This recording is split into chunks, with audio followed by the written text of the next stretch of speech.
The workshop, Dream Bigger, Reach Higher, focuses on developing student self-esteem. The beginning, what we want to do is outline goals that they may have. And those goals we want to lead to a bigger dream. And so working on their dream and identifying their dream, whatever that may be to be a master chef, it may be to be on Broadway, it may be to be a great poet. We put that out and they identify that. And then through a series of discussions and points with the handout that they have, we create kind of a guide. It's about dreaming, okay? It's about thinking bigger, dreaming bigger, reaching higher, and trying to think about the things that you want to set for yourself. There's different types of goals. There's the short-term goals, which is like, let me finish high school, or let me finish this year. And then there's like larger goals. So I want you to start off with one large goal, the big one. What is it going to be? Now, don't just put be rich, cause no. Put a goal that you want, not only for yourself, but maybe your family, something that you can work towards. And as part of those goals, I want you to put 2 smaller goals that's going to help you get there. I want them to also be able to identify who they are culturally. So we review whether they're Mexican, Puerto Rican, Black, or a multicultural student, or whatever identity they may have, some of the things that they really appreciate about their identity, some of the things that they love, some of the things culturally that are important to them.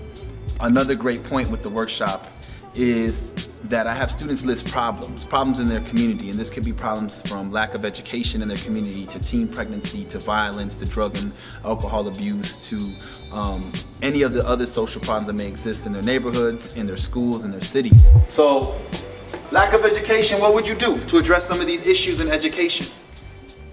Like when people have something to do, they're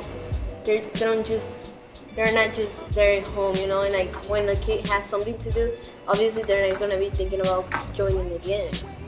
Oh, okay. So more stuff to do, so more progress.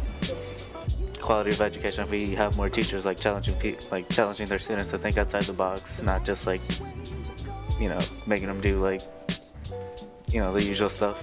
I don't only leave them with just the problems. One of the main points is that students create solutions. And so on a sheet of paper with the workshop, they also start to kind of create and work out solutions to the problems that they have. And as a part of that, then I encourage students to be active agents of change into creating change in their community, and not only focus on the problem, but how can they create solutions that are their own to the problem. As a smaller group, we can relate those.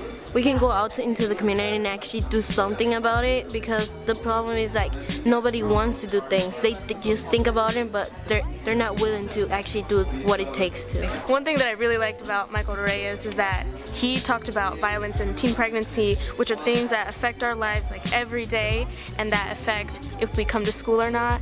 And teachers don't really talk about that, and I think they should. You know, looking at him, he's not a normal, I don't know, just his personality and the way he talks is just different, and I like that because it gets the students' attention. So that's what was interesting to me, is having somebody look like him and talk about those issues, and talk about poetry, and having the students think, critical thinking, and just the way he looks. I don't know, it's interesting. What do other people look like? I don't know.